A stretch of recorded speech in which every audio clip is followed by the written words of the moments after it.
Hi, in this short video I'd like to show you how the AppDynamics Application Intelligence Platform allows you to troubleshoot issues or performance problems with your mobile applications by tracing the business transactions all the way from the mobile client through to the back-end application and services. In this case, I have a classic e-commerce scenario where I have a clustered web application which is calling out to a number of back-end services. Here we have the inventory server, which is talking to a number of database backends, and here we have a separate order processing server which is receiving asynchronous requests coming via a message service and is calling out to a separate application which is also being monitored by AppDynamics. This is the fulfillment service. You can see here immediately that the fulfillment service, although the application is performing well, the underlying infrastructure has violated at least one health rule. In this case, it's under very heavy load.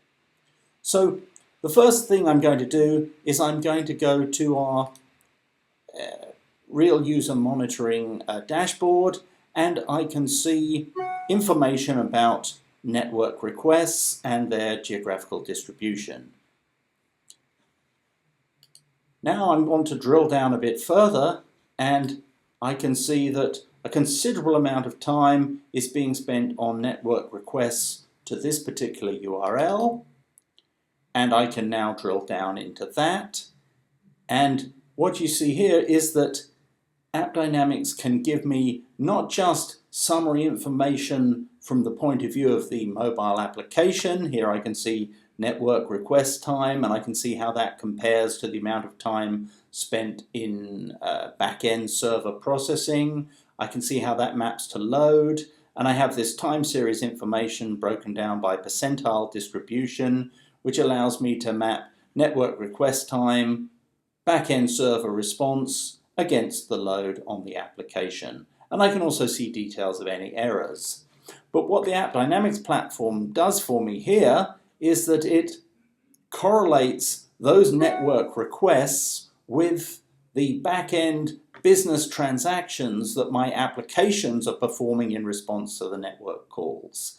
And you can see here that I have a whole number of different business transactions which are being executed, and I can see time series information about their performance.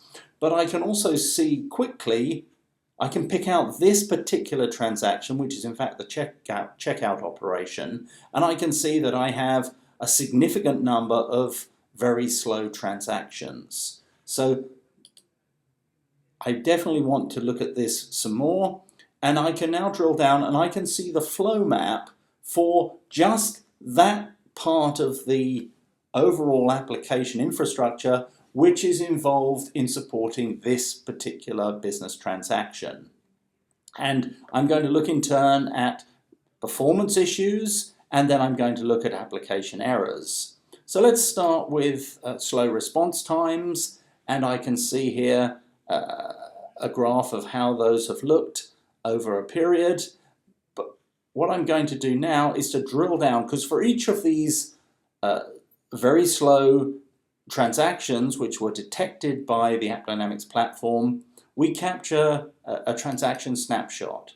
So this again is a view of those components of the application that are involved in processing this particular transaction.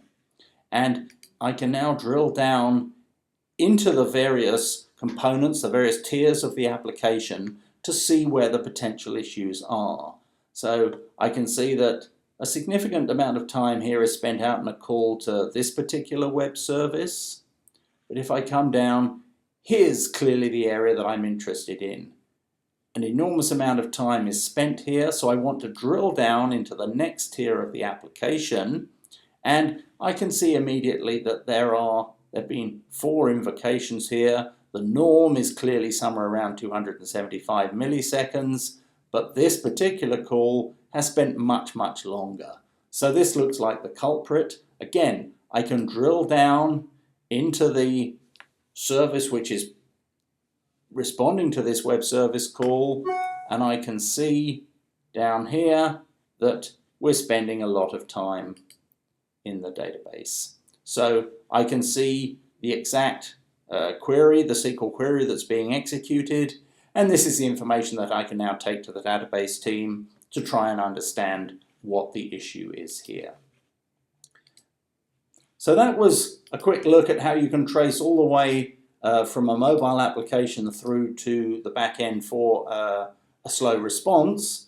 Let's have a look at an error situation. This is where we have an error being generated by the back-end services, which is clearly affecting the user experience for the mobile client.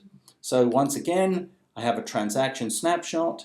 I can drill down into the affected areas. In this case, I can see that the web service call out, which is executing fine here and here, and these are calls out to the messaging system, but I can see that there are a couple of instances where this call has resulted in an error.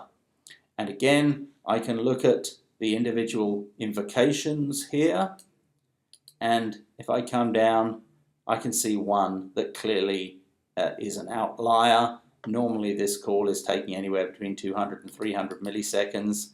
This one is returned immediately, and there's an error here. So again, I want to drill down. I can see that there's a web service call. I can see the actual details by drilling here. And I have now the stack trace information, and I can take this information to the appropriate development team and have them investigate what the issue is so that we can fix it. Now, the last thing I'd like to show you is how we can give you very rich information about crash events in your mobile application itself. So I can see here, just in the last couple of hours, I've had a couple of incidents which seem to have the same cause. They've impacted one particular user, and I can see here that this is a user in the US who's using an iPhone 6 Plus, using 812 for iOS, and it's over the cellular network, T-Mobile being the carrier. So as well as that information, I can now drill into a mobile crash snapshot. So I can drill down here, and now I have all the information that my mobile application developer is going to need to try to fix this problem. I've got the full symbolicated stack trace information here. I've got all the information summarized here about the device type and so on. But I also have this very useful information which is generated using the breadcrumbs API for our mobile SDK. And this enables the application developer to leave these little breadcrumbs throughout the application so that you can get a much better, more detailed picture of what the user was actually doing, how they had navigated through the application, what they did before the crash occurred. And again, I can take all this information, I can send this off to the mobile application development team, and that will enable them to troubleshoot that particular issue.